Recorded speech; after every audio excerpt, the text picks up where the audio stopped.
So I'm sending data to your YouTube channel, but I thought that there is also Zoom broadcast. Is it not?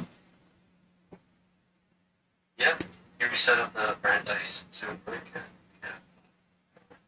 Oh, you already done?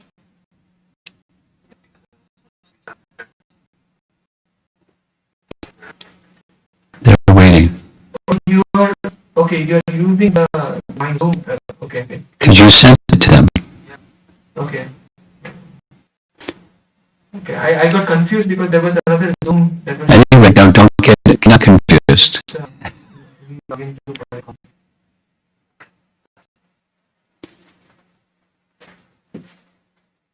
We have a YouTube channel. YouTube, it's already streaming. Can you check whether you're able to see?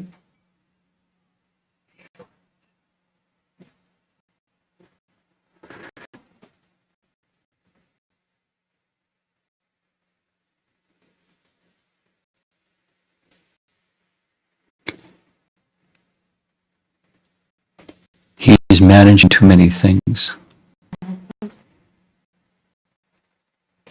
Message said 10:30. His schedule says 10. Then it's 10:30, and the people in Portland are on the Brandeis Zoom call, and he's calling in another besides the Brandeis Zoom call. Are you able to? Yeah. Too many things. Can you hear my voice also?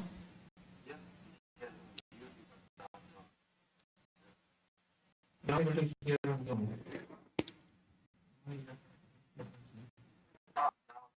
Now you can hear on Zoom? Okay. Shall we begin? Can you speak on Zoom? Just I want to hear like whether you can hear on Zoom.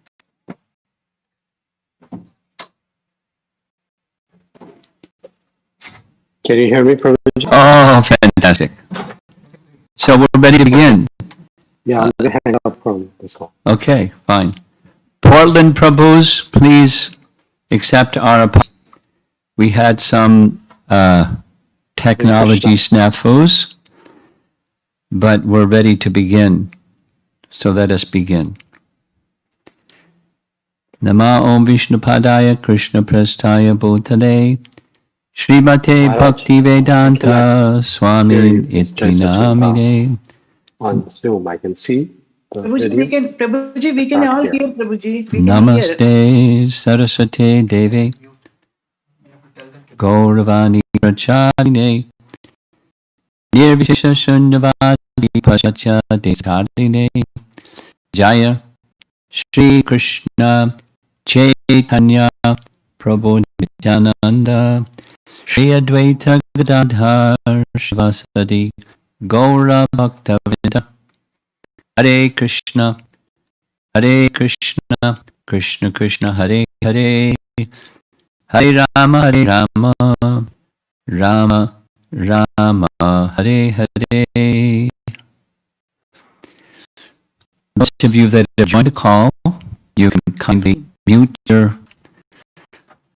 speaker system. So when we get to the end of the questions and answers, you'll be able to unmute yourself and speak, and hopefully we'll be able to hear you as you speak, or you can send some question or topic you'd like discussed to the chat box, and off we go. Today's a very special day, Diwali, and Diwali falls within a very special month, the month of Damodar, or the month of Kartik. And during this Diwali, it's easy to search on your Vaishnav calendar. Diwali is signifying the Festival of Lights, Deepavali, the Festival of Lights, where Ramchandra is returning back to Ayodhya on the dark moon night in this month of Kartik. We began the month of Kartik during the full moon, which took place November 1st. And here we're on the dark moon night, 14 days after the full moon. And before that, the slaying of Ravana took place on our Vaishnav calendar on the Trayodashi day, or October 25. So the math is pretty simple. 6 days plus 14 days, many things transpired in Lanka. But we're going to be hearing that the journey from Lanka back to Ayodhya via the Pushpaka Vimana, according to Vibhishan, it would take 1 day. And they made a couple of stops along the way because the Vimana, the Pushpaka Vimana, is a very special airplane. Not just an airplane, it's a mind plane. It travels at the speed of the mind, which we know is really fast. And its steering mechanism is the mind, and it can travel even without a driver. Just you desire something and off you go. And the Pushpaka Vimana is very flexible in terms of space. We'll hear that as we go along. It became humongous, very, very, very big. And all of the chiefs of the Vanar army, as well as Vibhishan and Ram and Sita and Lakshman, along with the wives of the chiefs of the Vanar army, all were able to be comfortably accommodated, much bigger than a 747. Very, very big, palatial, and very fast. So those many days, 6 plus 14 days, transpired since the killing of Ravan. And I'll make a very quick summary of what transpired during that number of days, according to Valmiki Ramayana. After the slaying of Ravan came Ram's instructing Vibhishan to perform a proper funeral for his elder brother. As the funeral proceedings were going forward, there's a whole sarga or section where Mahodri and other queens came forward and grieving over the loss of their husband, the king, Ravana. When the funeral was completed, next section is Ram instructing Hanuman to go find Sita, because he knew exactly where Sita was, and bring Sita to Ram. The joyous news was passed on to Sita. Ram is victorious. Ravana is dead. Oh, one section. Vibhishan was coronated as king in between. So Vibhishan is the new king. Sita was brought by Hanuman. And you know this terrible scene where Ram will not even look at her. And she's bewildered. And he said, "My redeemed, you may go as you wish." And she smashed. And an arrangement is made for her to prove her purity by entering into fire. The demigods have descended, and they're pleading with Ram to no avail. Don't put her through this difficulty. She underwent the difficulty, emerged from the fire, and Ram accepted the hand of Sita. At that point is where we're going to begin. It's Sarga 119 in Yudhya Kanda, the battle chapter or canto of Valmiki Ramayana. And the section begins with Ram being reunited with his father. Lord Shiva is present, and Lord Shiva introduces Dasarath to Ram. Here's your father riding atop this aerial spaceship from the heavenly planets. So we're going to hear, that's the starting point, and now just looking forward this journey from Ayodhya, from Lanka to Ayodhya, via the Pushpaka Vimana. We'll hear the description. But the Pushpaka Vimana rises and stops, makes a halt at Kishkinda, and the queens of the chief warriors are allowed to come and join for the coronation ceremony of Ram. Then the Pushpaka Vimana continues, Ram narrating pastimes all the way, describing things to Sita. Narrating, in other words, the whole Ramayana is narrated once again, as happens many, many times in Ramayana. It comes in for a landing or halts at the ashram of Bhardraj, and from Bhardraj Muni's ashram, it descends somewhere not far from Bharat's ashram, and then it proceeds to Bharat's ashram, and then Pushpaka Vimana is sent back to Kuvera. You can travel just by mind giving it direction, so off it goes back to Kuvera, where it came from. And then the citizens come to Bhardraj, to Bharata's ashram, receive Ram. Many, many nice things are narrated. We'll hear a little bit. And then from his ashram, that is Bharata's ashram in Nandigram, they travel by chariot into Ayodhya. And the scene is Diwali. Many, many, many lamps honoring the arrival of Lord Ramachandra on the dark moon night. So that's Diwali in a very quick sketch. So let's go back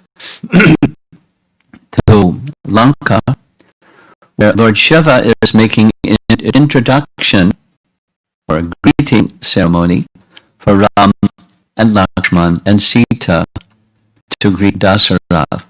We're going to spend a little bit of time discussing something that I find puzzling, maybe you also find puzzling, that Dasarath, upon his departure, went to heaven instead of Ayodhya and spiritual world. And that's what Valmiki Ramayana tells us. We know from Bhagavad Gita, whatever the mind is fixed on at the time of death, that state you will attain. Very clear. And what was on Dasarath's mind, other than Ram, his whole life since Ram was born, was in Balakanda, a very detailed description of his attachment to Ram. So what was he thinking of at the time of death? And where did he go? He went to the spiritual world. However, Valmiki Ramayana tells us that he went to heaven. And from heaven, he was brought by Vimana to greet Ram after his victory over Ravan. So let's spend a little bit of time on that topic. There are a few different perspectives. Particularly prominent is the Sri Vaishnava perspective on why Dasarath went to heaven instead of the kingdom of God.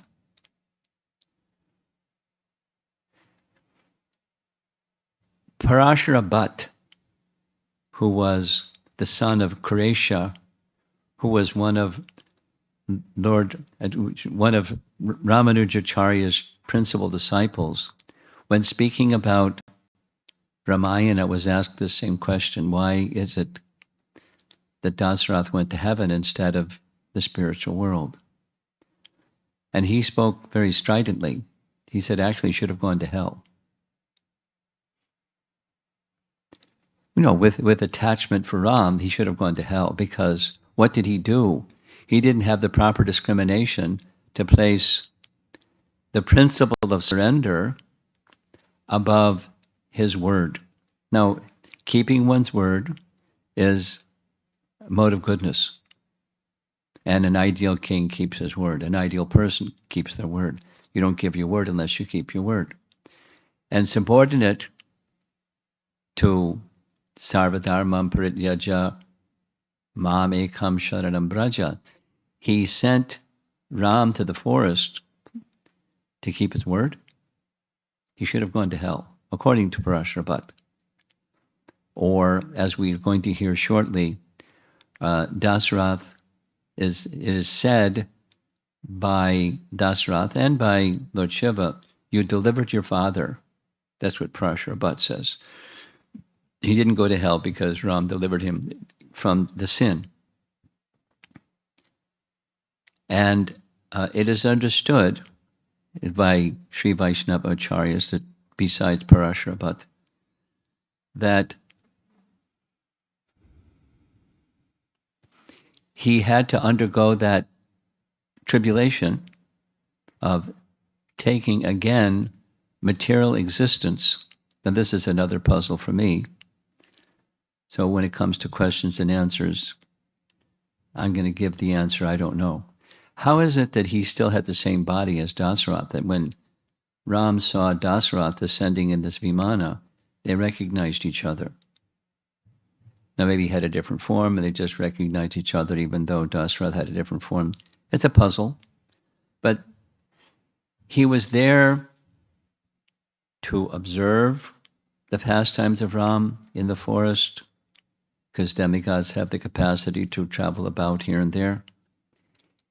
And another important feature explained by them comes in the Sarga 119, where Ram requests Dasarath to release himself from this oath that he took, that Kaikeyi is disowned and Bharata, her son, is disowned by him. He made that utterance. And when a great personality makes that utterance, it has power. So he requested Ram being compassionate to Kaikeyi, wanted her to not have to suffer. And so please release her from any consequences of that utterance that you made. So that was something for which Ram wanted Dasarath to relieve Kaikeyi from suffering, from that utterance that he made. And so therefore he was in heaven, and after he returned to heaven, he then went on to the spiritual world. That's one picture of why he was in heaven instead of the spiritual world. Another explanation that's offered, besides the Sri Vaishnava Acharyas, there's an understanding that perfected souls may go to some other region than the spiritual world upon leaving this world to give their association and deliverance. A nice example, common in Mahabharata, is the description that after the Pandavas left this world, they went to the hellish region of Mahabharata, say they went to heaven, and Indra, with his mystic power, showed a mystical, not real, hellish region, and then it was withdrawn. Other explanations are they went, Gaudiya Acharyas indicate the Pandavas went to give association to Yamaraj, who has this difficult service where he doesn't get much devotee association. And for those persons suffering in the hellish region, therefore they went to give their association. And Acharyas support that understanding is found elsewhere in scripture. For example, when the Navayogendras arrive at the yajna of King Nimi, a verse is spoken where it says great personalities like this, they travel here and there and give their association to worldly people. Or in the prayers of the Prachetas, when they meet Lord Vishnu, they offer their respects to Lord Vishnu in a similar way, speaking that great saintly persons, they may do this to give their association to people who are caught in worldly existence. And demigods are also caught in worldly existence. There's similar passages elsewhere. Brihat Bhagavatamrita, for example, when meeting Lord Shiva, there's a conversation between Ganesh and Gopakumar, where Ganesh indicates that Vaishnavas, the Vishnu Dutas, and Vaishnavas travel here and there to give their association. So we find perhaps one plausible explanation is that Dasarata was there to give his association to the residents of heaven, to elevate them to transcendence beyond the so-called pleasures of heavenly realm.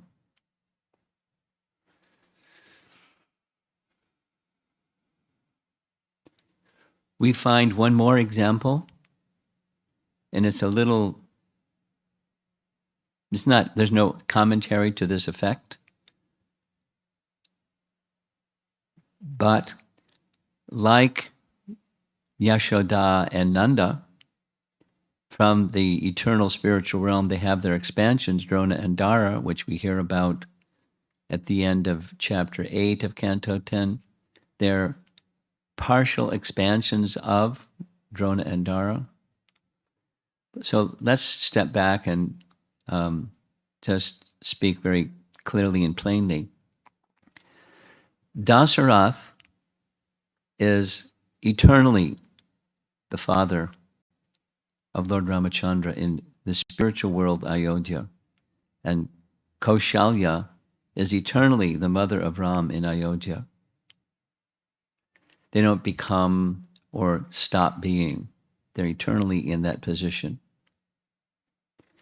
And anything that they do, just like during this Damodar month, Mother Jasoda doing something that displeased Damodar, she set him down and didn't interrupt her breastfeeding of little Krishna and went to rescue milk on the stove, and he became angry. Now, why did she go to the stove? She doesn't have any interest other than Krishna. So that means Krishna inspired her to go do what she did. Similarly, Lord Ramachandra inspired Dasarath to do what he did. Not only that, Ramchandra inspired Kaikeyi to do what she did to facilitate his pastimes. Totally out of character behavior for Kaikeyi. She did something unthinkable by her character. And how's that? By the inspiration of the Lord within her heart, Lord Ramachandra within her heart, inspired her to do what she did. The pastimes of personality Godhead cannot be reduced to some material formula. So stepping back from this little section, it's a pastime. We get out our whitewash big brush and just whitewash it. It's a pastime between the personality Godhead, Lord Ramachandra, and his eternal Father. Because Ramchandra doesn't have a father, after all. I mean, the Supreme Lord doesn't have a father. But in their eternal situation in Ayodhya, he has a father. It's a rasa. And that his loving father cannot do anything other than, like a loving parent, love Ram.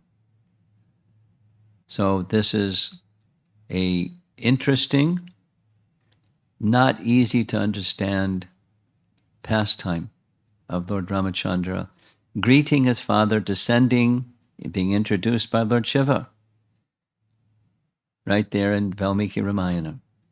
Introduced by Lord Shiva, here's your father. And they're delighted to see their father because they didn't get to see him. They didn't get to perform his funeral. And here he is, descending from heaven. And so they offer their salutations appropriately to greet their father. And then Dasarath speaks to them in a very beautiful way. He says several things. One of them is, although I've been in heaven for some time, it's not peaceful there. And all the adoration that the denizens of heaven offer to me, I don't like it. But now seeing you and Lakshman in this healthy condition, having defeated Ravana, having upheld my word, having redeemed Sita, and now back in your association, my happiness knows no limit, and all that sadness is driven far away. Then he speaks about embedded within his heart are the cruel words of Kaikeyi. So he's still feeling, after such a long period of time, some unpleasant feeling burned in his heart, deep in his heart, these harsh words of Kaikeyi.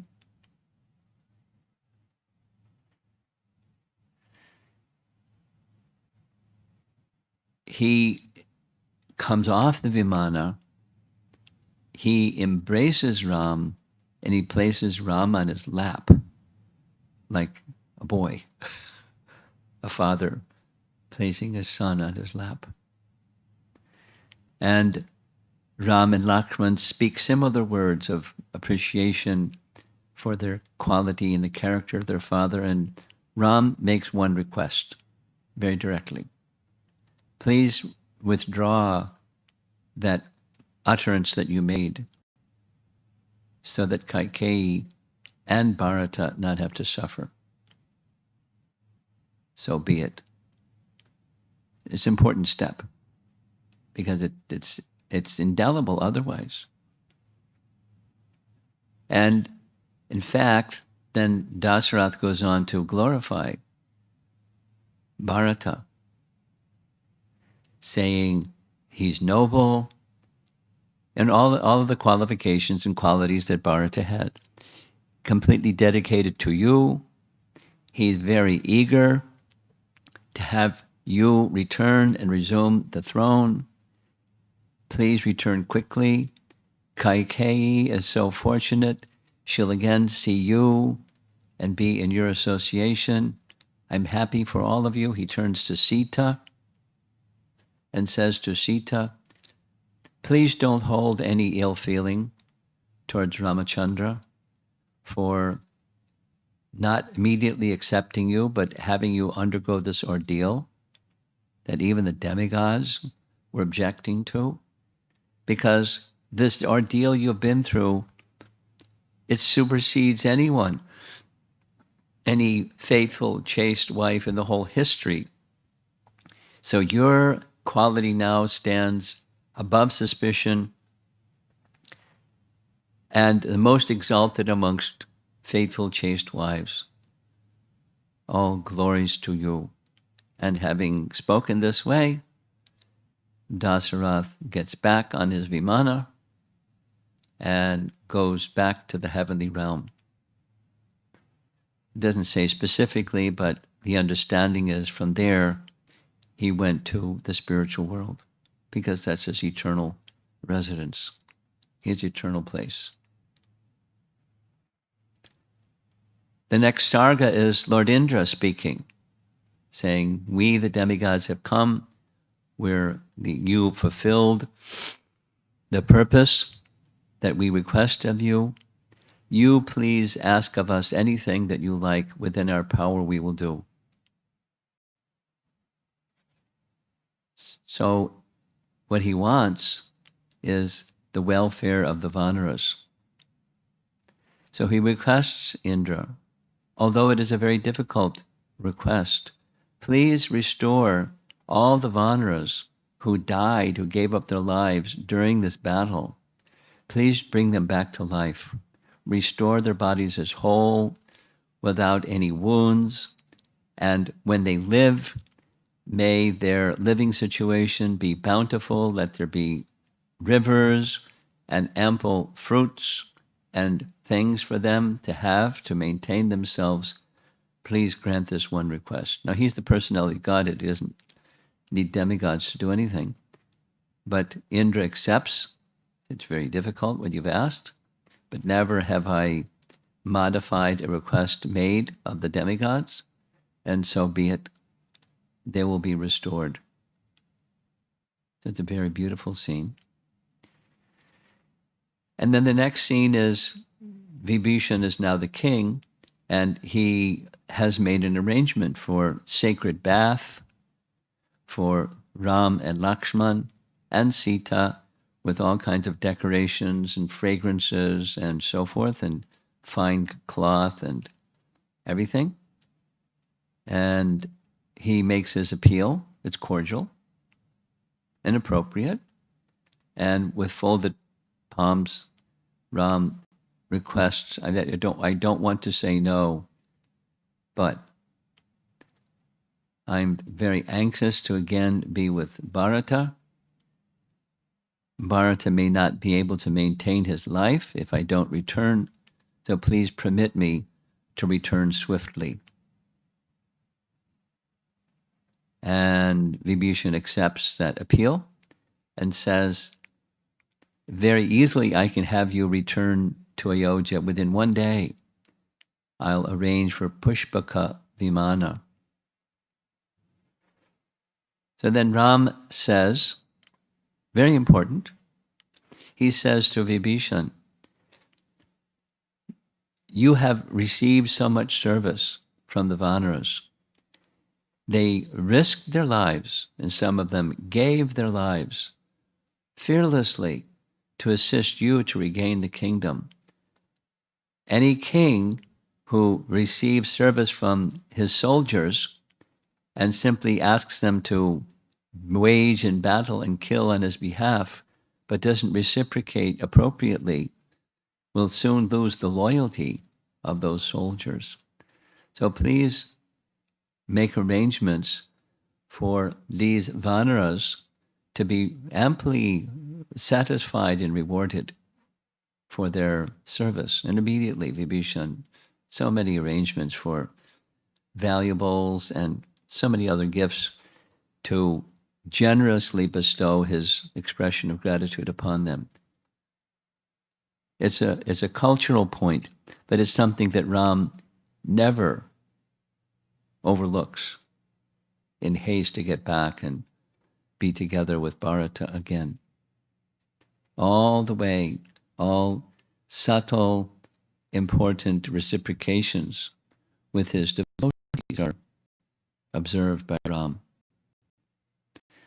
So Pushpaka descends. The Vanaras ask, can we go with you? And Ram consents. Again, Pushpaka Vimana is quite expandable.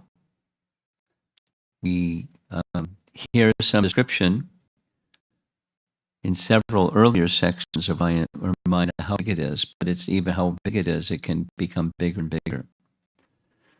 So the Vimana arrives, they all ascend to the Vimana, and Ram begins describing directly to Sita the places as they're flying overhead, points out this place, the other place, where these events took place. He shows her the place flying overhead where he first met Sugriva. They descend in Kishkinda, the place where the bridge was, the place it recounts. It's a retelling of the Ramayana again in this section, narrating it to Sita, and he shows her these places where the bridge was built, where the Bhishma surrendered,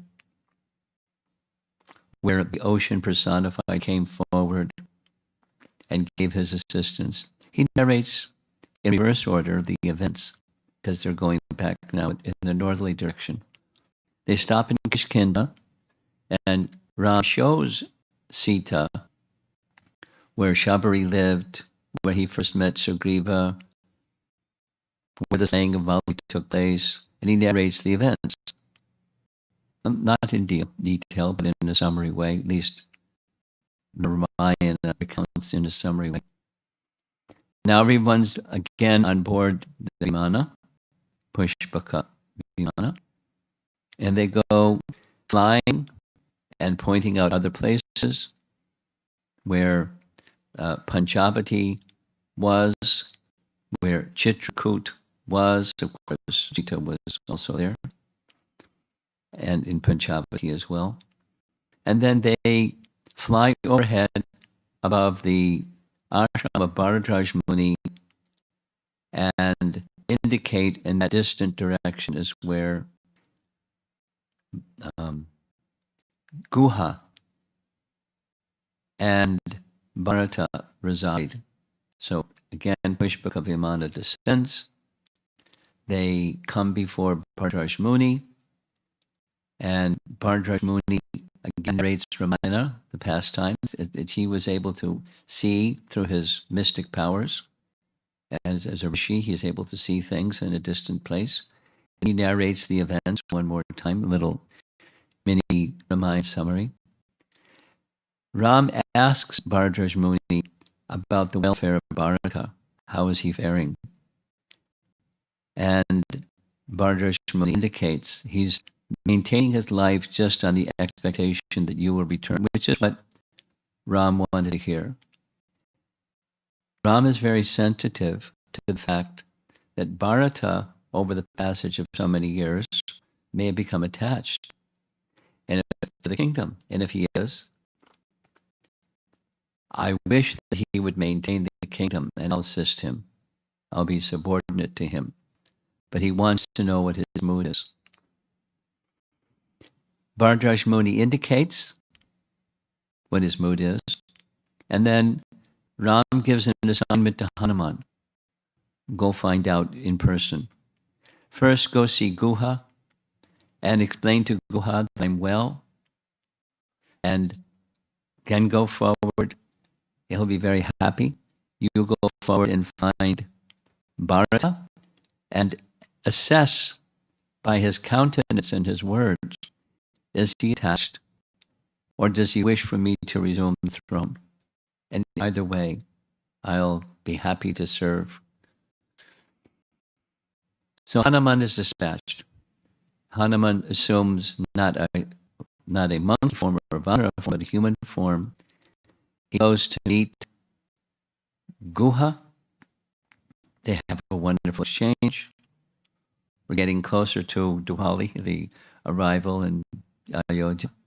He goes to Bharata's ashram, and of course he's in a human form. Bharata doesn't know who he is. Hanuman speaks very clearly. He's a representative of, a messenger of Ram. Very soon he will be coming, and Bharata faints. He's so thrilled with emotion, he faints, he loses external consciousness. And when he regains his external consciousness, he begins inquiring again and again and again from Hanuman. Hanuman's a really good storyteller. As Hanuman told the whole story of Ram to Sita, he's now telling the whole story of Ram to Bharata. And he's gotten the answer that he was asked to get. What's Bharata's mood? So Hanuman, says, let us go greet Ram. So immediately Bharata makes arrangements with Shatrughna for the passage from his place. Nandigram is about 2 miles plus. We visited that when we went to Ayodhya. Do you remember? You weren't there. Okay. She's poking Daddy to see if he remembers. We went there. It's a nice place. Very nice place.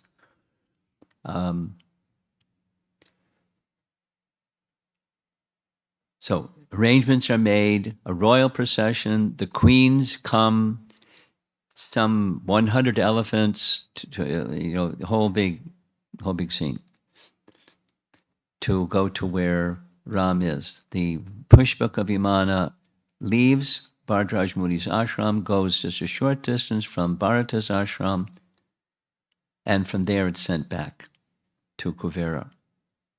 And Ram is greeted. It's a very detailed, loving scene where the mothers and Bharata and Shatrughna, they're so happy, and they decorate Ram and they bring him to his ashram, and then they get on chariot. Now, many paintings I've seen of Diwali don't depict what's in Valmiki Ramayana. What's in Valmiki Ramayana is not that they came back in Pushpaka Vimana to Ayodhya at night with all the lamps, but they came by chariot, because Pushpaka Vimana, according to Valmiki Ramayana, is already turned. And then comes this wonderful scene of the citizens of Ayodhya, after 14 years of barely being able to maintain their lives. It's like Krishna returning to Vrindavan. Ram has returned to Ayodhya. The 14 years of exile, Brata has been fulfilled. Ravana, who they knew very well, Ravana, as a terrible personality, has been slain. All the Rakshasas in Janastan and part of the kingdom of Dasarath, or the Ikshvaku dynasty kingdom, they've all been slain cleanly. All the purpose of the Lord's appearance has been fulfilled. The purpose of the Lord's appearance has been fulfilled, but he's returning. So there are a variety of Ramayanas that describe this, and only briefly, specifically because this is Diwali, Deepavali, the Festival of Lights. There's not a big long section in Valmiki Ramayana about lights. It mentions all the windows and doors, and other Ramayanas explain the ladies all have trays with ample lamps, and it lights up the night like the sun rising, and they're there to receive, and details and details and details of how the city is decorated, as one could imagine. Ayodhya is an opulent city, and they're displaying the abundance of the opulence of Ayodhya appropriately in honor of the return of Lord Ram, their new king. And there's details and details of offering of gifts. A really nice section, very, very beautiful section, is Ram gives a gift to Sita of a necklace of pearls. And he suggests that she should bestow this. She doesn't mention Hanuman by name, but she should give this as a gift to that person who, and she lists the qualities of Hanuman. Sita is beaming, very happy. She immediately goes to Hanuman, decorates Hanuman with the string of pearls.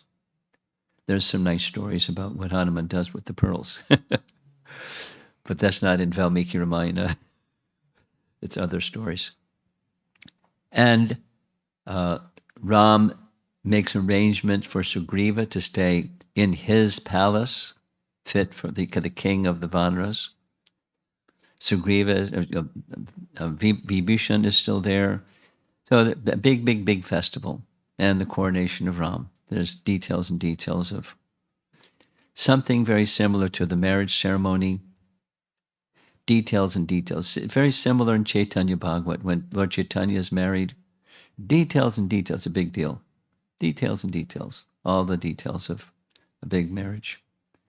But this is coronation. It's a joyous time. Not only Ram has returned, Ram is going to rule. When Ram arrives at when Bharata reaches, he carries, as he left Chitrakoot carrying Ram's shoes on his head, his padukas, he puts them back on his head. He goes to the throne, gets the padukas, carries them on his head, places them before Ram, and asks Ram to please put your feet in these shoes, because I've been bearing this burden, but I'm like a tiny ox carrying a great load. I can't bear this load. It's for you, which is what Ram wanted to know. Has he become attached? Bharata never deviated from his mood of being the servant of Ram from any step of the way. It's just part of the consistent character that we hear about Bharata. Again and again and again, hearing this wonderful character of Bharata. At some point in time, here in the USA, I did this already with the devotees in China, but rather than narrating the story of Ramayana, like we're doing just now, of Ram's return to Ayodhya, we're taking the personalities of Ramayana, and the character of Bharata is just excellent. Each of the personalities in Ramayana have their prototype or archetype of personality, and his is just fantastic. He's a hero. He's a hero.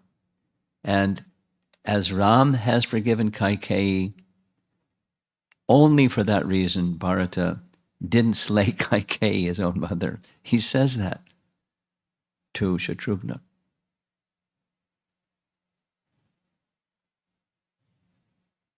Another time we'll narrate. Let's go back to Ram's return to Ayodhya, Diwali.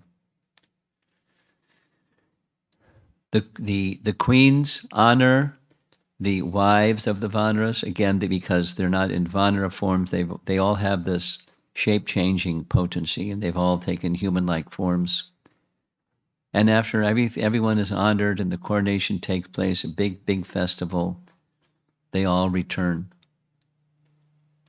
back to Ayodhya, back to Lanka for Bibhishan, back to Kishkinda for Sugriva and the Vanaras.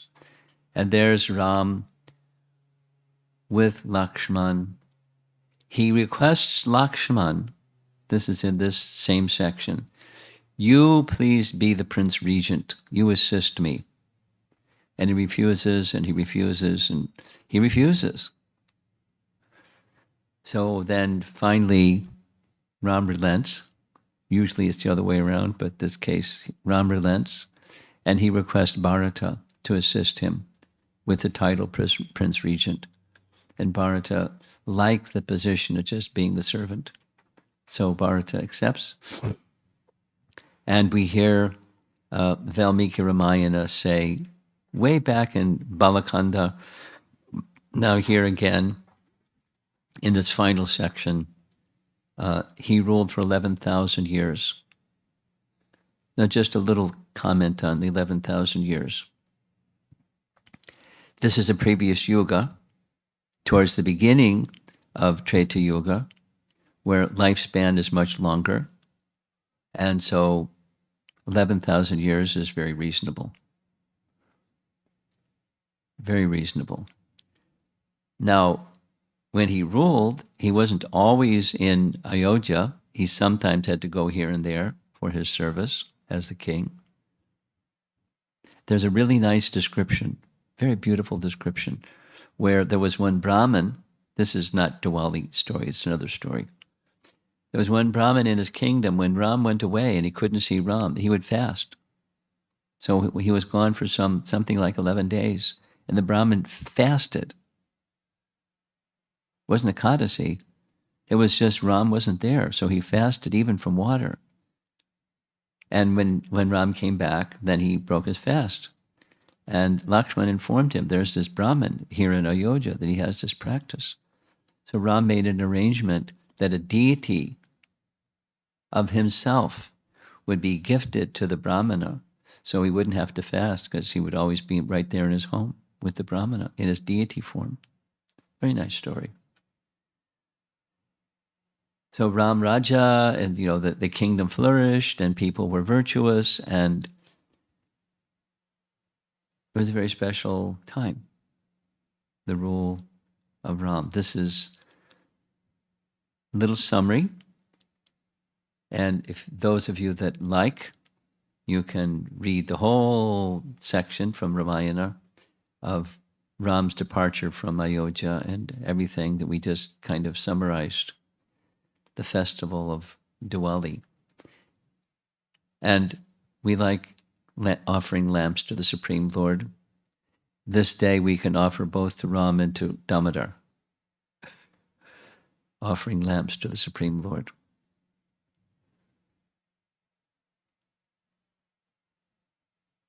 So let's see if there's some persons online joining this discussion on Diwali Day to see if you have some topics you'd like to bring up for discussion. And again, if you have a question you want to speak, you can unmute and then mute yourself again afterwards. Can try to do like that. Or you can send something to the chat box and maybe Jai Sachinandana can read out the questions.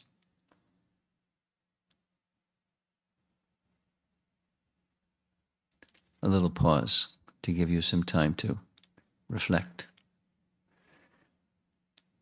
Guru Maharaj, thank you very much for the very inspiring lecture and recounting this pastime and the loving exchanges between Lord Ram and his incredible associates. There's a chat message or question from Radhakund Mataji asking, Mr. Khan recited by Hanuman. I can get it. When is Sundara Khan? When? Is Sundara Khan? When it begins from Hanuman preparing to jump. He's not yet on the mountain, Mahendra mountain, but that's where it begins. He's preparing, and then he gets ready, and the first 39 verses is his beginning leap, qualifying himself to make this mission possible. And it ends when he reports back to Ram that he found Sita, and he embraces Hanuman. That's where it begins and ends. Sundarakanda. Hare Krishna Guru Maharaj. So Hanuman recites the Sundarakanda because he tells the whole story. Can you give some light on that? I'm not sure what you're asking. Does Hanuman recite it? No. It's recited about Hanuman by Valmiki. He's the reciter. Thank you so much, Guru Maharaj. So like when Hanuman is speaking to Sita, it's Valmiki narrating what Hanuman said to Sita, what he thought, what he felt, etc. The narrator is Valmiki. The narrator. Thank you, Maharaj. Thank you so much. Hare Krishna. Anything else over there on the Portland end?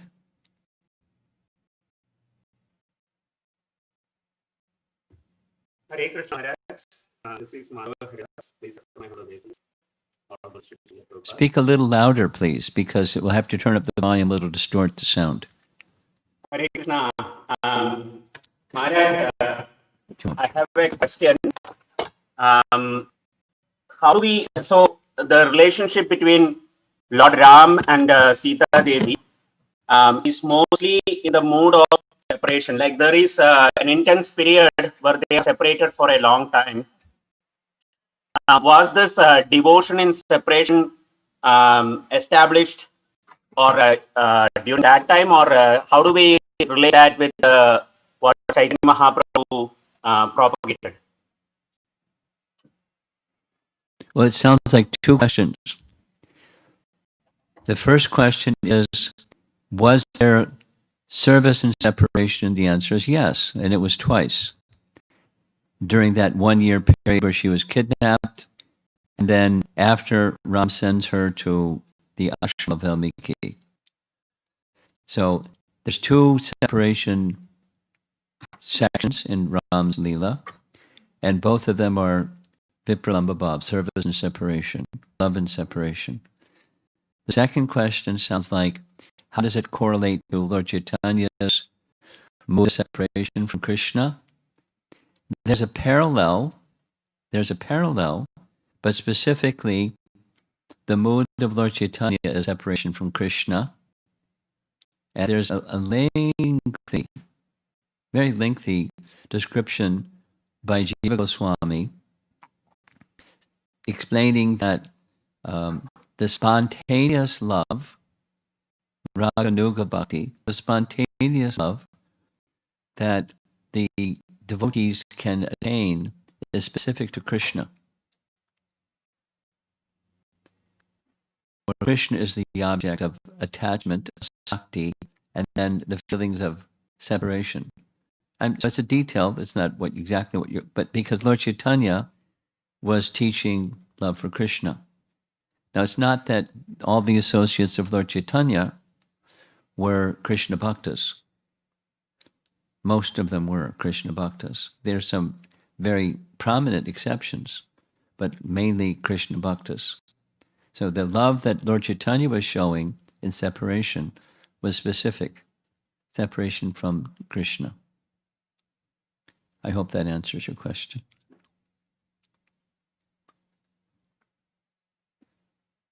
Yes, Maharaj. Thank you.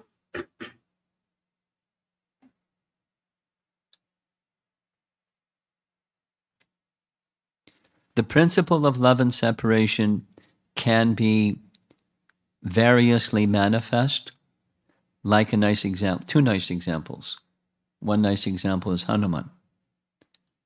After Ramchandra returned, he purposefully left Hanuman behind with the instruction, which was fulfilling an instruction of Lord Brahma, or a blessing of Lord Brahma, that for as long as the universe exists, as long as there's mountains and rivers, this Ramayana will be heard and remembered. And Hanuman was given that service, which he is performing, according to the Srimad Bhagavatam, where he is, Kim Purusha Varsha, he is, along with other associates, continuously chanting Ram's glories, happily. So he's feeling separation. Ram returned without him, left him behind. But he gave him some service, so that sense of connection is through service. When we're feeling separation, the medium of connection is service. Another is Prahlad Maharaj. After Lord Vishnu returned to the spiritual world, he was feeling separation. Excuse me, Dhruva was feeling separation. So there's examples of other than residents of Krishna Loka feeling separation from the Lord. It's a bhav, it's a type of love.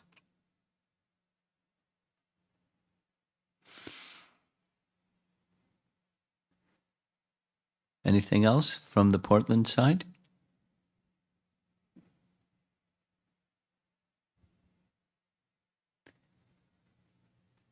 We have one young devotee here who probably has a question or three. So we'll give her the microphone.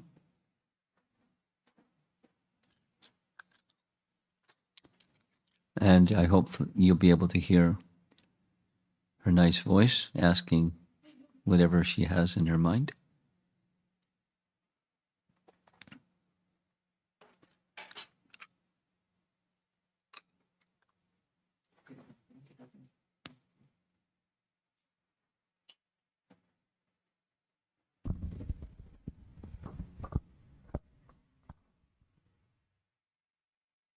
This is, I think, a follow-up question from one of the Matajis who asked about Hanuman telling about the Sundarakanda. Okay. Sundarakanda, go ahead.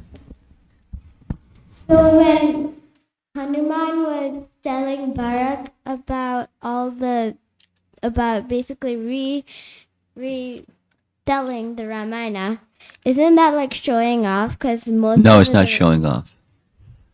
His mode is not showing off. He was serving Ram, and devotees like to hear about those services to Ram that are pleasing to him. That's not showing off. No false ego. Zero. Okay. Second question is, I remember you said Sita gave him a string of pearls and was decorating him. So I think I know it, but will you just say what happened? I think I know it, but I just want to I've heard different versions of what happened, Oh, okay. and so I'm reluctant to say what those different versions are, especially since it's not in Valmiki Ramayana. Oh,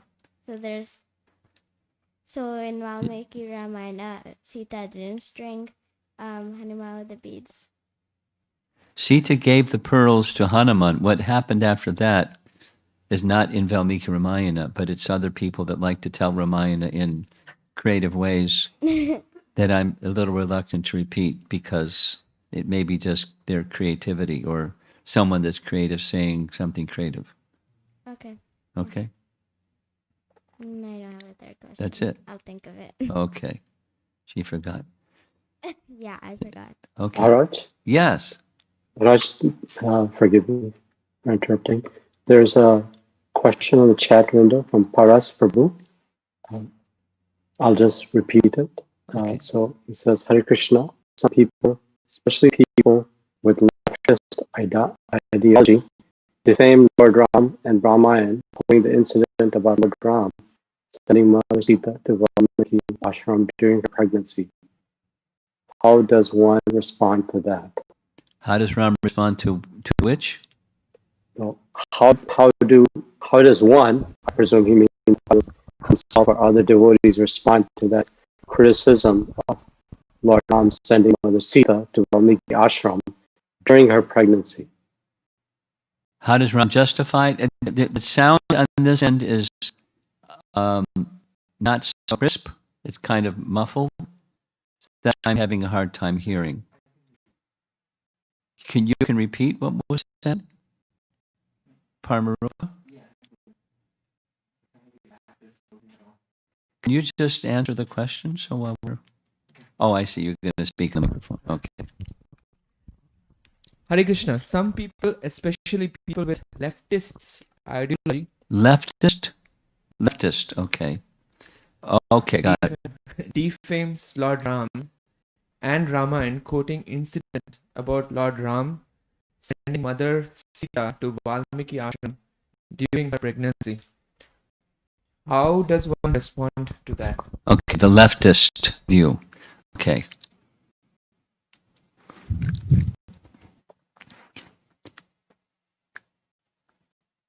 I'm sure that there's elaborate commentary on this topic that I'm not familiar with.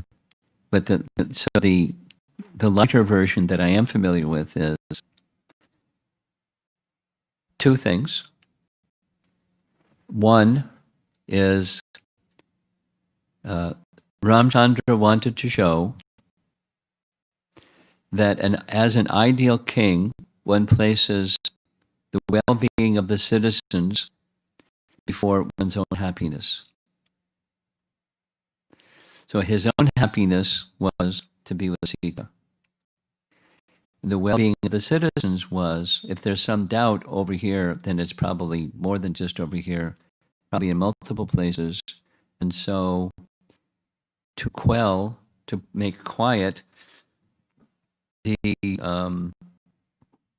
talk in the town, then he left no room for suspicion. He sacrificed his own happiness for the well-being of the citizens.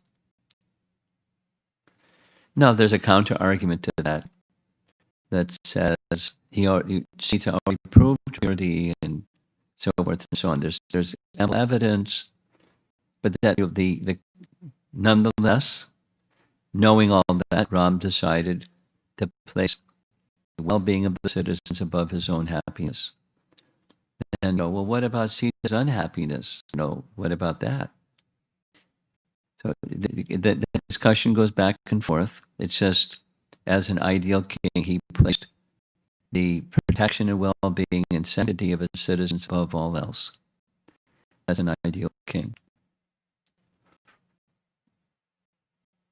A second answer is it's part of his Leela.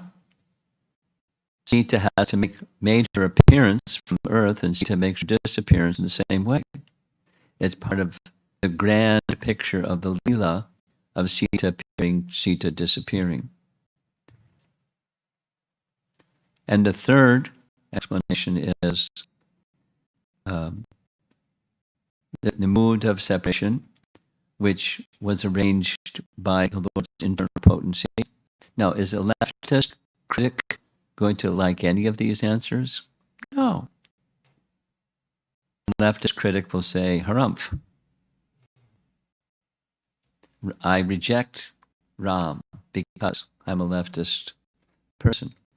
Or whatever the language is. This was wrong, and I can't accept because it was wrong.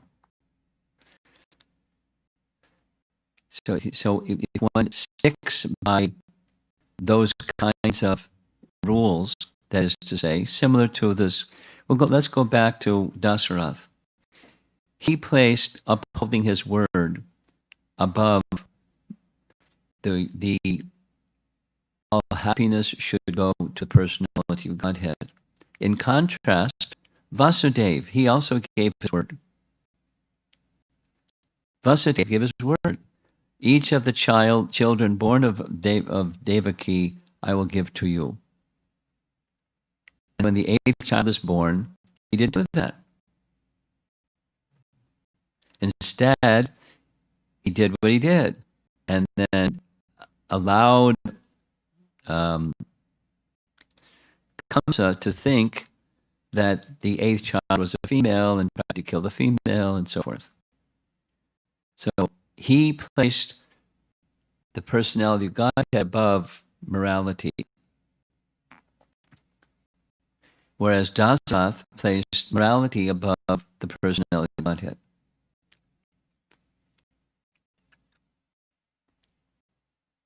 And of course, there were a number of persons that strenuously objected.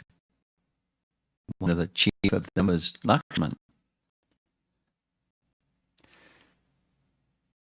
So back to Sita being sent to the forest.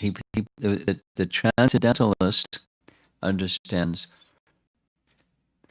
the personality of Godhead when he appears in this world. He's establishing principles. And there's a principle that he was establishing that places the well-being of the citizens above all else. And there's another factor, and that's Leela and Rasa. And to him, Leela and Rasa are more important. Just like Krishna's breaking his word, I won't fight. And then Krishna's fighting or being prepared to fight with Grandfather Bhishma because protecting his devotee. The rasa of protecting his devotee is more important to him than anything. So it's the puzzle for the leftist person that says, Ram did the wrong thing, I reject him because he did the wrong thing. Then they'll have to be satisfied with their sensibilities, and with their sensibilities comes the implication in karma and birth and death. So we wish them well, and we stick by what Ram wants. That's our position. And that person probably isn't going to be satisfied. But what can we do? Anything else in your chat window? Not yet, Guru Maharaj. Okay. We have Radha ready to ask another question.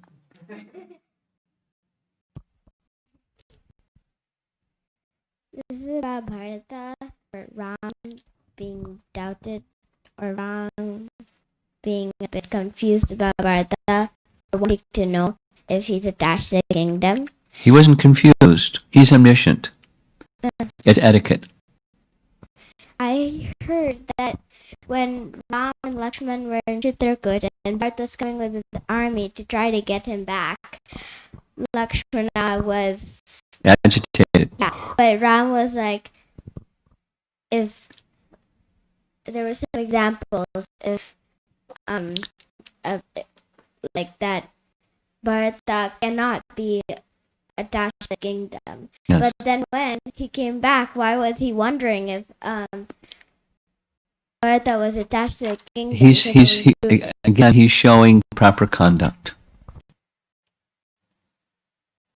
He's showing proper conduct. One of the six opulences is renunciation.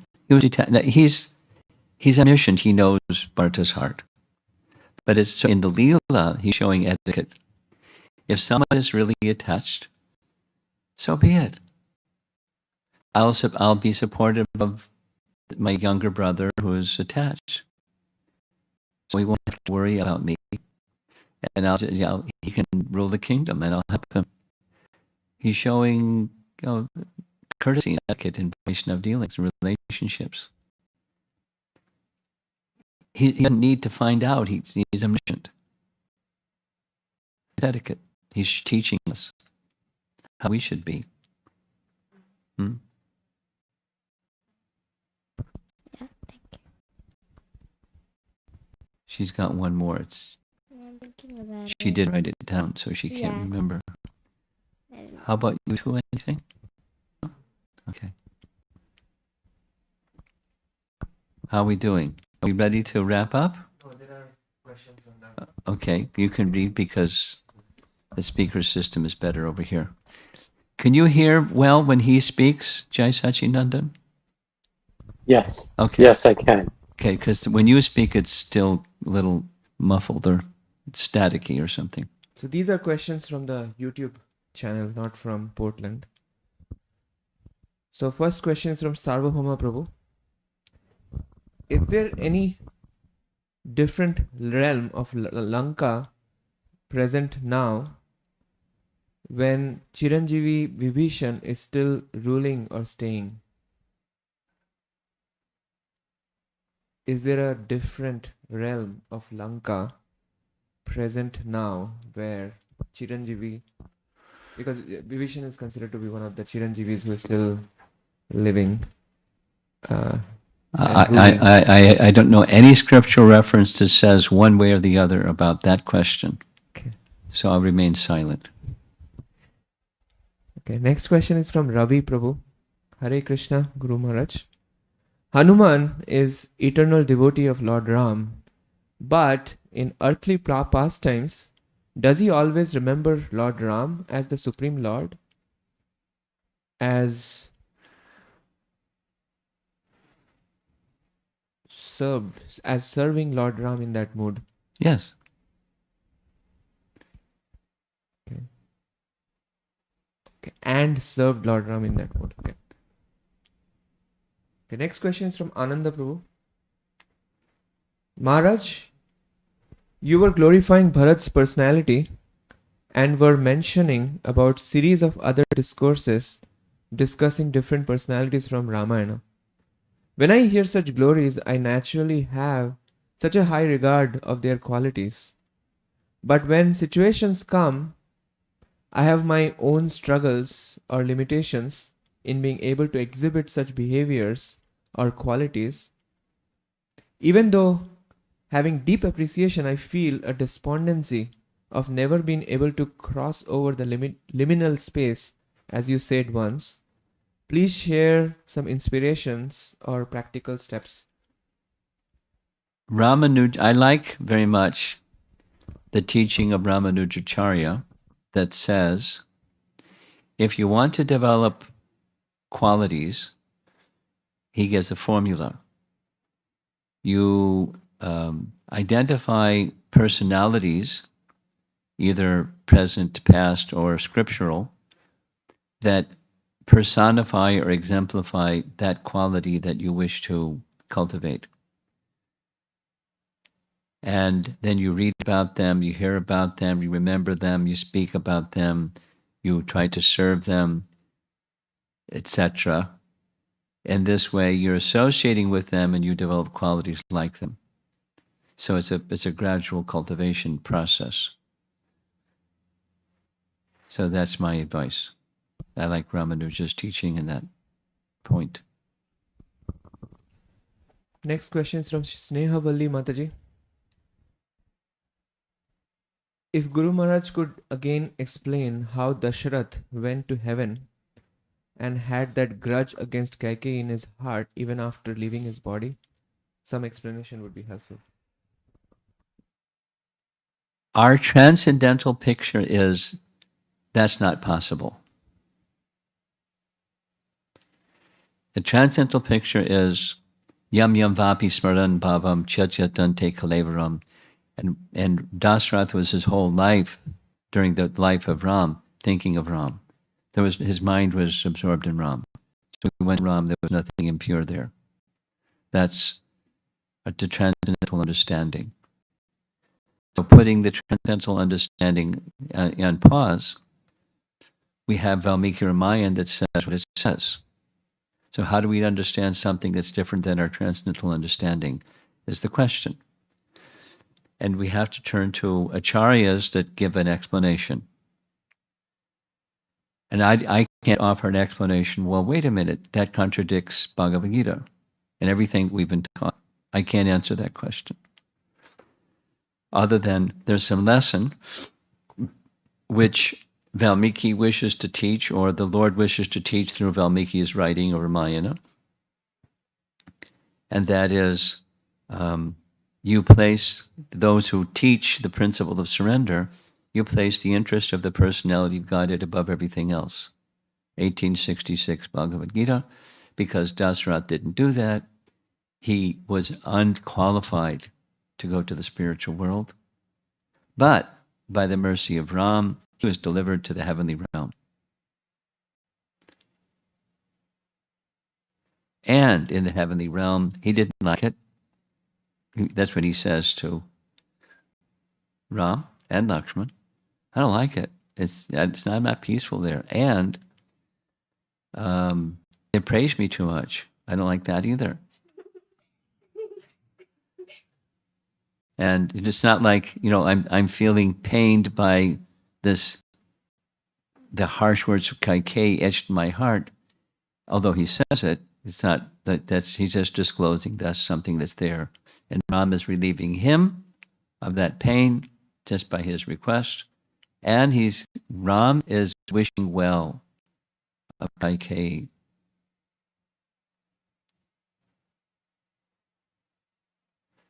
So it's not easy to understand because it goes against our fundamental transcendental teachings. Yam yam vapi smaran bhavam. So there has to be some alternative explanation, and here's some. We gave two other ones, alternative explanations. He was giving his association to the residents of heaven, like the Pandavas gave association to Yamaraj. Because poor Yamaraj, he's got this really unpleasant service. He's not in a nice city in America. He's in hell doing his service. Let's go give him some nice association, sadhu sangha. That was the Pandavas. That's an explanation of the Pandavas visiting Yamaraj. Not because of karma, Not because of karma. Not because of karma. He's just being merciful and giving association. The Pandavas. So that's another explanation. Plausible explanation. And he was just there for a while and then went to spirit world after giving some association.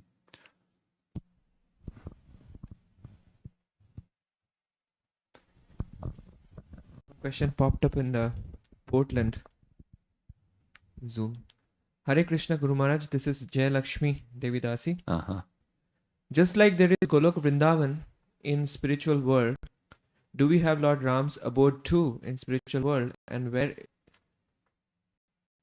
where he continues to rule as a king? Yes. The Ayodhya Dham is in the realm of Haridham or Vaikuntha Dham.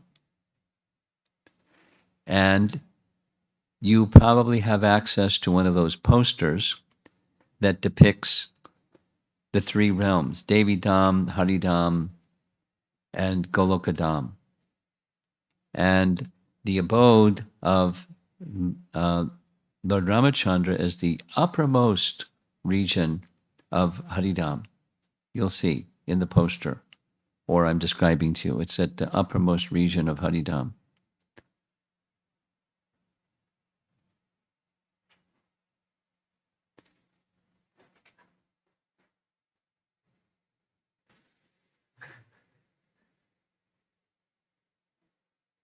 Okay, are we done? No. No? Question. Guru Maharaj, Paramakarana Prabhu has a question that he'd like to ask verbally. Okay, please go forward. Hare Krishna Guru Maharaj. Dandavat Pranam, all glories to Srila Prabhupada. Maharaj, just was wondering if you could give some insight into the what is our Gaudiya Vaishnava or under Srila Prabhupada's family? What is the position or our acceptance of Sri Ramcharitmanas as per the instructions of Srila Prabhupada? How should we accept that? Or I've heard sometimes that there are, of course, some differences between Valmiki Ramayana, which is, of course, the standard basis. But how should we understand some differences, or what's our position or on the acceptance of Ramcharitmanas as a valid reference of the pastimes of I got the Lord question. Ram? I got the question. The answer, there's two answers. And the little clause that I heard you say is, Srila Prabhupada, what was his view? And Srila Prabhupada gave caution, or stayed stronger. Srila Prabhupada mentioned that there are some places, I don't know where those places are, there are some places in Ramcharitmanas that are explicitly impersonal. And so he did not want his followers to go through Ramcharitmanas. Now, on the other hand, he was a great devotee of Lord Ramachandra. And like when we were conducting the yatras, we visited and we spoke about him. He's a great devotee. His life was a life of devotion to Ram, exclusively. So there are devotees in ISKCON, very exalted personalities in ISKCON. That's their favorite. They speak regularly from Ramcharitmanas. So that depends on your upbringing, I guess. Without mentioning names, there are some devotees, very senior devotees, that they speak regularly from Ramcharitmanas, and that's it. They're not going to not speak from Ramcharitmanas. They grew up with it, they love it, and they have regard, and they know the difference between impersonalism and personalism, and they discriminate accordingly. So, when I started participating in Krishna consciousness, I heard the former Prabhupada making statements, and so I kind of like didn't involve myself with Ramcharitmanas. But there are many passages in Ramcharitmanas that we hear all the time that aren't in Valmiki Ramayana. For example, Lakshman Rekha. Or, for example, there's a detailed description in Ramcharitmanas of what the festivities were upon Ram's return to Ayodhya, which is missing in Valmiki Ramayana, just on Diwali day. It's not there. All the details that are in Ramcharitmanas are not there. Or when Ram returned from Lanka, he stopped at the place where he had crossed, where the bridge was built, and he worshipped, having killed Ravan, because although he was a demon, he was born in a Brahmin family, so he wanted to atone for that, having killed a Brahmin-born person, and so he wanted to worship Lord Shiva to atone for that mistake or that misgiving. And so, the description is Hanuman was sent to get a Shila, and he took some time to get back. And so Sita made a Shila of Lord Shiva with her own hand, and Ram worshipped that. And then Hanuman came. So all of that description, it's not in Valmiki Ramayana. But, listen carefully, but when Chaitanya Mahaprabhu went on his travel in South India, he went to that place. He went to the temple where that linga that was fashioned by the hand of Lord Sita, and by its side is the linga that Hanuman brought, and there's a temple there, and he visited there. Although it's not in Valmiki Ramayana. It's in Ramcharitmanas. So,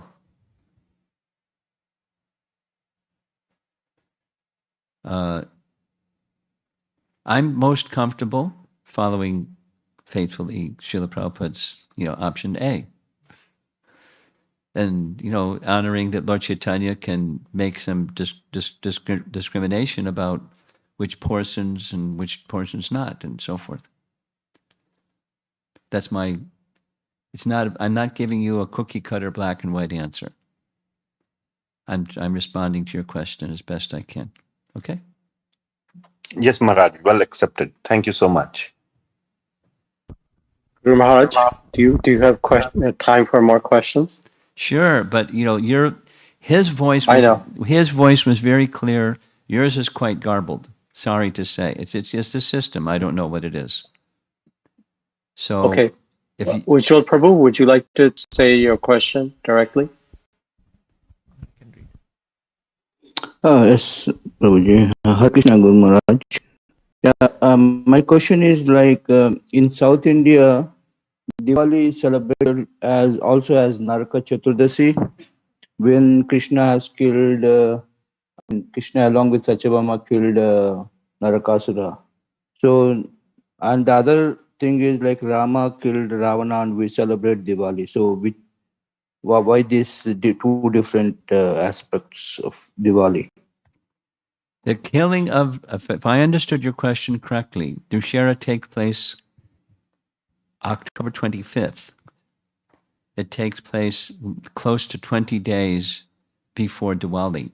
It's two different events on two different dates. Did I understand your question correctly? We don't celebrate the killing of Ravan on Diwali. Is that his question? Maybe I can repeat the question. Repeat the question. Yeah. So in South India, Diwali is celebrated also as Naraka Chaturdashi, when Krishna along with Satyabhama killed demon Narakasura. Okay. So in the on the chat window it is showing up as when this happened, but I think what he asked was why this difference. Well, in Yes. different parts of India, one may celebrate this, and another place they celebrate that. And it's also, Kali Puja. In Bengal, they celebrate something else on Diwali Day. So, it depends what part of India you're from. But I'm speaking about Diwali specific to Ram's pastime. Okay? Thank you, Maharaj. Krishna's killing Narakasura. I don't know the detail of when that happened according to Vaishnav calendar or lunar calendar. And it's probably, the local pundits have determined it's today. And so, fantastic. Celebrate that one too. Yes, Maharaj. Thank you. Guru Maharaj, this is Jai Sachinanda Das. Can you hear me better? Yes, I can hear you much better. Thank you. I took off my headphones. Ah. I have a question. Both Vishnu Chakravarti Thakur and Shri Jiva Goswami mentioned that the churning of yogurt by Mother Yashoda is done on Deepavali day. Yes. How was that conclusion made? Because Shukadeva Goswami doesn't specifically say that in his recitation to Parikshit Maharaj.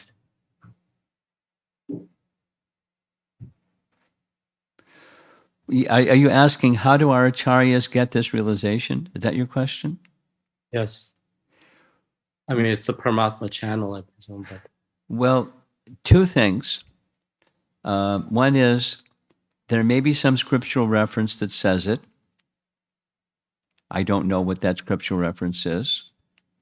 And the other, most likely you heard from Hari Parshad, who refers to Brahma Samhita text 61. Yadrashi Yadrashri Shraddha Tadrashi Siddhi Bhavati Tadrashi. Remember that? Sure. And so that verse says, Shraddha, the way Bhakti Siddhanta translates Shraddha Bhavati is realization arises according to one's faith. So if Jiva Goswami has a realization, it's not speculation, it's realization. He's experiencing Krishna's pastimes, and he's expressing a detail of Krishna's pastimes that may not have its corroboration in Scripture. And at least for me, that's just fine. I accept Jiva Goswami's realization. Now, there commonly, when he makes some expression like that, you continue reading and reading and reading, and you'll find a scriptural reference that supports what his realization says. But what that scriptural reference says that it was Diwali Day, I don't know. It's not in the Bhagavatam, but it doesn't mean it's not in some other scripture. Harivamsa or somewhere. Padma Purana or Vishnu Purana, because they also speak of this pastime. And maybe it's referred to elsewhere, it's on Diwali Day. Yeah, Mike, thank you for that expansion and clarification. My question basically came from reading Krama Sandarbha, Jiva Goswami, and then Vishnu Chakravarti Thakur's commentary, not so much from Hari Prasad Prabhu's comments. I mean, Srila Prabhupada himself says, Sri Sanatana Goswami quotes from Vaishnava Toshani about this incident. So I think it's wonderful. I just wanted to understand how we can understand that as scripturally bona fide. But I understand your comment. Thank you.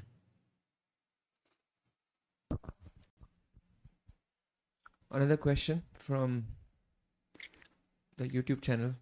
Hare Krishna Maharaj, I heard in one of the Manvantara periods, Lord Ram's pastimes were on happy side.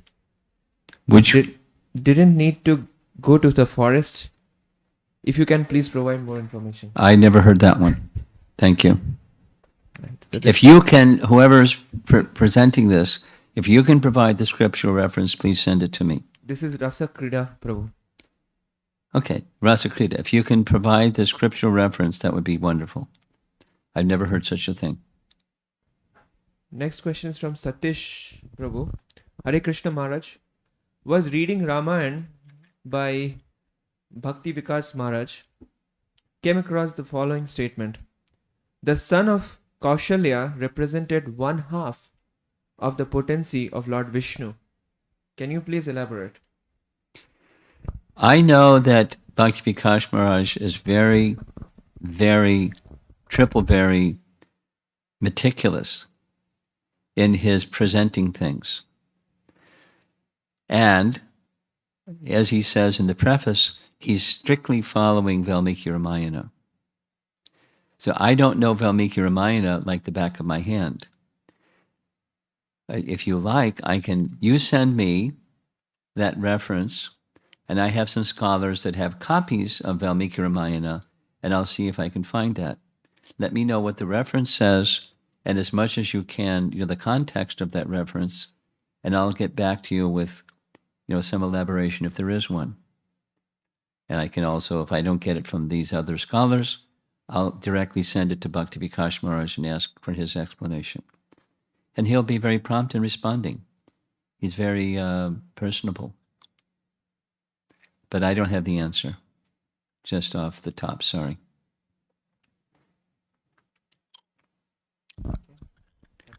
That was our YouTube questions. We're now complete. And I think... Guru, this is Jai Sachinanda again. Can I ask you a question? Do you have? Sure. Especially when you don't have your headset on. So much for material calculation. Yeah. Okay, much clearer voice. Go ahead. And this is, a departure from the particular sarga that you're elaborating and describing so wonderfully today. I really appreciate the character of Bharat especially that quality of where he is being criticized heavily by just about everybody when it comes to Ayodhya. And yet he bears the burden. He bears a burden, and he bears a vision of his connection to Lord Ram and how it carries him through something that would devastate most devotees. I think you very well know what I'm speaking about. So can you elaborate on that? Well, he has shelter. And in the name giving, Bharata was the name given. And one of the meanings of Bharata, one of the meanings, is to bear burden. So he had that capacity to bear a burden. And sure enough, he was given a burden to bear. And one of the heaviest burdens to bear is the burden of criticism. And especially criticism that's unjust. It's very difficult to bear, and he was able to bear. So he had that character or quality which his name indicated. So he lived accordingly. He had shelter. He had shelter in his relationship with Ram. As it's described like this. Lakshman, from their childhood, he was always with Ram. Ram wouldn't eat unless Lakshman was by his side also eating, etc., etc. Bharata, on the other hand, had the same affection for Ram, but he was always in the background. And Shatrughna was in the background for Bharata. So the servant of the servant of the servant. So Bharata his happiness was the servant of the servant, and his shelter was the service, and the burden was the unjust criticism, and he was able to bear it because he had shelter. When we have shelter, we're able to bear a storm. or as in the language of Bhagavad Gita, the most difficult of all tribulations we can bear when you have shelter. So that was his strength, along with his character. Thank you very much, Maharaj, for describing such a wonderful personality. I was reading something in Ramayana that I found very instructive when Bharat was in Bharadwaj Rishi Muni's ashram on their search for Lord Ram, and he was eyeing his mother, Kaikeyi, with seeming anger, understanding that by her instigation, something terrible, seemingly terrible, happened, where Lord Ram was banished. Bharadwaj Rishi mentions to him that don't be upset, and I'm paraphrasing, that by that one act of hers, great good will occur to everybody in the universe, including for the saintly and demonic personalities. Just by that one thing she did. I found that very instructive. Would you like to elaborate on that? Or Not exactly elaborate, but something similar that I like very much is, according to the Sri Vaishnavacharyas that comment on Ramayana, only in 2 places in the whole of Ramayana does Valmiki use the Sanskrit phrase yadrichchaya. Yadrichchaya means somehow or other, meaning there isn't an apparent cause. Everything in this world has a cause or the effect of some cause. But that which is yadrichchaya has no apparent cause, or means it has a divine cause, or causeless. So he uses that when speaking of yadrichchaya, Kaikeyi did what Kaikeyi did. And then the other is when Shurparnika did what Shurparnika did. And both of them, Kaikeyi and Shurparnika, were game-changing events. Total shift.